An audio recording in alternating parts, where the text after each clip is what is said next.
Episode 88. Di rumah Angga sudah 2 hari setelah kepulangan Sylvia dari rumah sakit dan sudah 2 hari pula Angga tidak berangkat ke kantor karena khawatir dan tak mau jauh dari sang istri yang masih sering mengalami mual muntah apalagi di pagi hari di saat bangun tidur. Angga mengerjakan urusan kantor dari rumah melalui laptopnya dan sesekali Dito yang datang ke rumah bila ada berkas penting yang harus ditandatangani. Setiap hari Angga mengurusi sang istri dari mulai memandikan, membuatkan susu hamil dan menemani sang istri kemana saja sang istri bergerak. Seperti hari ini Angga berniat ke kantor namun ia tak mau meninggalkan dan berjauhan dengan sang istri. "Mas udah aku biar mandi sendiri," ucap Sylvia ingin ke kamar mandi terus diikuti sang suami. "Mas saja yang mandikan takutnya terpeleset sayang," ucap Angga khawatir. "Isyah mas aku tuh hamil bukan sakit, aku bisa mandi sendiri mas," ucap Sylvia gemas. Sylvia kesal karena kalau sang suami yang memandikan pasti akan lama karena Angga selalu mengerjai Sylvia. "Yah maklum sudah 3 hari ini Angga bersabar puasa seperti yang diperintah dokter Dani." Namun setiap memandikan Sylvia Angga selalu mencari-cari kesempatan dan itu membuat Sylvia kesal. Sudah 2 hari ini juga Safira masih di rumah sang oma karena kebetulan seminggu ini Safira libur sekolah. Mami Anggi sengaja membujuk Safira untuk tinggal sementara di rumahnya sembari menunggu kesehatan Sylvia stabil dan kandungannya kuat setelah insiden pingsan kemarin. "Mas sudah ke kantor saja, aku sudah sehat mas, kasihan Dito bolak-balik ke rumah hanya minta tanda tangan mas saja," ucap Sylvia sembari memakai baju dress selutut di depan suaminya. "Mas gak mau berjauhan denganmu sayang," ucap Angga yang terus memperhatikan sang istri.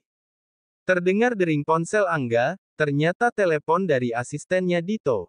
"Angga halo Dit, ada apa?" "Dito ini pas saya mau mengingatkan hari ini ada jadwal rapat penting dengan klien dari luar negeri, mereka akan tiba pukul 11 nanti Pak." "Angga apa tidak bisa diundur Dit saya sedang mengurus istri saya." "Dito sepertinya tidak Pak. Ini jadwal sudah diundur dari minggu kemarin sewaktu Bapak minggu kemarin ke Bandung, dan klien sudah berada di sini untuk menghadiri rapat siang nanti Pak." Angga menghela nafas, dan ia putuskan hari ini akan ke kantor untuk rapat. "Angga baiklah Dit, sebentar lagi saya ke kantor." "Dito baik Pak." Setelah sambungan telepon terputus Angga langsung menuju sang istri yang tengah menggunakan krim wajahnya duduk di depan meja rias. "Sayang mas harus ke kantor, padahal mas malas sekali untuk berangkat, maunya sama kamu terus sayang," ucap Angga memegang bahu sang istri. Sylvia langsung berdiri menghadap sang suami. Sylvia memeluk sang suami ingin menyemangatinya karena semenjak mengetahui kehamilannya, Angga begitu tak bergairah ke kantor untuk bekerja. Bapak Angga Prayuda Dirgantara, keberadaan Bapak sangat dibutuhkan di kantor, makanya Bapak Angga harus semangat ke kantor. Bapak dulu bersusah payah membuat kantor Bapak seperti sekarang ini, masa sekarang Bapak malah tak bersemangat Pak? Apalagi ada Safira dan ini yang akan bangga dengan kepintaran dan kesuksesan papanya, ucap Sylvia di pelukan Angga sembari memegang perutnya yang masih rata. "Lia sayang, namun mas masih khawatir denganmu dan calon anak kita," ucap Angga mencium pucuk kepala Sylvia. "Sudah mas gak usah khawatir kan ada Biminah yang membantu," ucap Sylvia mendongak menatap sang suami. "Baiklah sayang, mas akan ke kantor kamu baik-baik di rumah dan jangan sampai lupa minum obat dan vitaminnya," ucap Angga lembut. Angga bersiap ke kantor setelah menghabiskan sarapan bersama sang istri. Sylvia mengantar Angga sampai ke depan pintu. Angga berangkat ke kantor diantar Pak Mardi. Sylvia masuk ke rumah setelah mengantar sang suami. Sylvia merebahkan tubuhnya di sofa di depan TV. Sylvia tiduran sembari menonton acara televisi. Saat iklan es krim, Sylvia merasa ngiler ingin sekali memakan es krim. Sylvia berniat ke kafe Anggita untuk memakan es krim yang ia mau. Sebelumnya Sylvia mengirim pesan kepada sang suami agar menyuruh Pak Mardi pulang agar mengantarnya ke kafe Anggita. "Sylvia mas aku mau minta izin ke kafe Anggita ya, aku ingin sekali makan es krim di sana." Angga yang baru sampai lobi kantor mendengar notif pesan dan langsung membacanya. Angga tersenyum ternyata sang istri yang mengirim pesan. Angga sembari menaiki lift menelpon Pak Mardi untuk pulang agar mengantar Sylvia. Setelah menelpon Pak Mardi, Angga langsung menelpon sang istri saat sampai ruang kerjanya. "Assalamualaikum Mas," ucap Sylvia menerima telepon dari Angga. "Waalaikumsalam sayang, Mas sudah menyuruh Pak Mardi pulang ke rumah untuk mengantarmu. Ingat sayang, di sana harus hati-hati." "Langsung ke ruangan Anggita," ucap Angga yang selalu protektif. "Lia Mas, aku gak lama, hanya makan es krim saja, setelah itu aku langsung pulang." "Biar aku suruh Pak Mardi menunggu saja," jawab Sylvia. "Sayang, pulangnya ke kantor saja ya, Mas sudah kangen sama kamu, biar nanti pulang ke rumah bareng Mas sekalian." "Setelah Mas selesai meeting," ucap Angga yang kembali merasa rindu pada sang istri. Mas Gombal, baru juga berapa menit yang lalu Mas." "Ya sudah, aku akan sekalian membawa makan siang buat Mas kalau begitu," jawab Sylvia tersenyum. Tak lama suara ketukan pintu ruangan Angga. "Lia masuk," ucap Angga. Ternyata Dito, sang asisten yang ingin memberikan laporan untuk meeting nanti. "Sayang, sudah dulu ya Mas, sebentar lagi mau ke ruang meeting, nanti Mas telepon lagi." "Assalamualaikum, Muaah," ucap Angga gelia. "Waalaikumsalam Mas, semoga meetingnya lancar," jawab Sylvia. Sylvia bersiap mengganti baju santainya, dan memoles wajahnya sedikit agar tak terlihat pucat.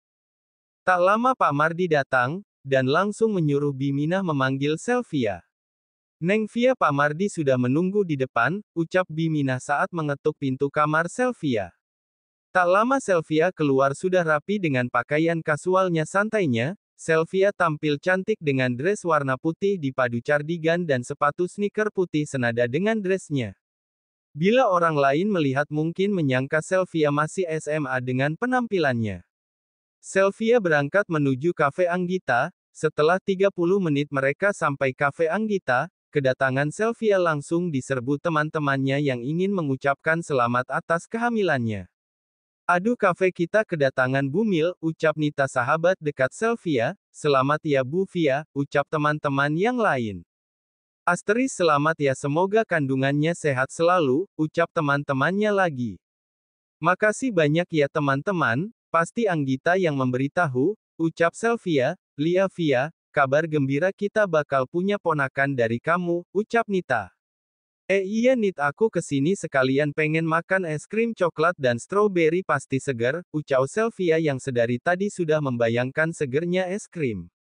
"Oke, aku siapkan dulu, mau makan di mana, di depan atau belakang daerah Taman Nyonya," ucap Nita sembari bercanda. Apaan sih Nit? Aku makan di ruangan Anggita saja, sekalian mau nanyain Safira yang sudah 2 hari menginap di rumah Mami, jawab Sylvia. "Oke, nanti aku antar ke sana," ucap Nita tersenyum. Sembari makan es krim Sylvia berbincang dengan Anggita mengenai Safira. Ternyata Safira sangat anteng di sana, apalagi bila diingatkan akan segera jadi kakak. Safira makin pintar dan mandiri. Setelah puas mengobrol dengan Anggita, Sylvia pamit karena ingin mengantar makan siang untuk Angga ke kantor. Makanan yang ia pesan tadi ke chef cafe Anggita sudah siap. Sylvia juga pamit pada teman-temannya dan pada Nita sahabat dekatnya. Sylvia berangkat menuju kantor Dirgantara Group diantar Pak Mardi. Di kantor Angga selesai meeting kedatangan tamu yang ternyata teman dekatnya sewaktu kuliah dulu di Amerika. Teman Angga bernama Cynthia Anderson, perempuan berdarah Jawa blasteran Amerika. Sewaktu kuliah Cynthia sempat menaruh hati pada Angga, namun Angga tak meresponnya. "Halo Cynthia, sejak kapan datang ke Indonesia?" tanya Angga saat Cynthia tiba di ruangannya dan mempersilahkannya duduk di sofa. "I'm fine, Ga," jawab Cynthia. "Ya sudah seminggu aku di Indo. Aku mampir ke sini mendengar katanya istrimu meninggal 6 tahun yang lalu, benarkah?" jawab Cynthia lagi. Cynthia mendapat alamat kantor Angga dari teman-teman kuliahnya yang seangkatan dengannya dan Angga. Namun ia tak tahu kalau Angga sudah menikah lagi. "Lia benar dan meninggalkan putri kecil kami sekarang sudah berusia mau genap 6 tahun, ucap Angga lesu mengingat kembali alam Dita sang istri. Angga asyik mengobrol dengan Cynthia mengenang sewaktu kuliah di Amerika. Sembari makan siang bersama karena Cynthia membawa makanan dari restoran temannya. Sylvia tiba di lobi kantor Angga. Sylvia langsung menaiki lift menuju ruangan Angga sembari menenteng paper bag berisi makan siang untuk sang suami. Saat menuju ruangan Angga, Sylvia berpapasan dengan sekretaris Angga yang bernama Winda. "Wui, bakal ada perang nih," batin Winda mengingat di ruangan Angga ada perempuan cantik. Winda masih menyimpan kekesalan pada Sylvia yang berhasil menaklukkan Angga atasannya. Sylvia berjalan menuju ruangan Angga. Sylvia langsung masuk tak mengetuk pintu dulu. Sylvia berpikir pasti sang suami sudah tak sabar menunggu kedatangannya. Namun saat pintu Sylvia buka, Sylvia syok melihat sang suami sedang asyik tertawa dengan perempuan yang tidak dikenalnya. "Astagfirullah mas," ucap Sylvia syok hingga paper bag yang ia bawa jatuh dari genggamannya. Angga yang kaget langsung bangkit dari duduknya. "Bersambung dulu ya."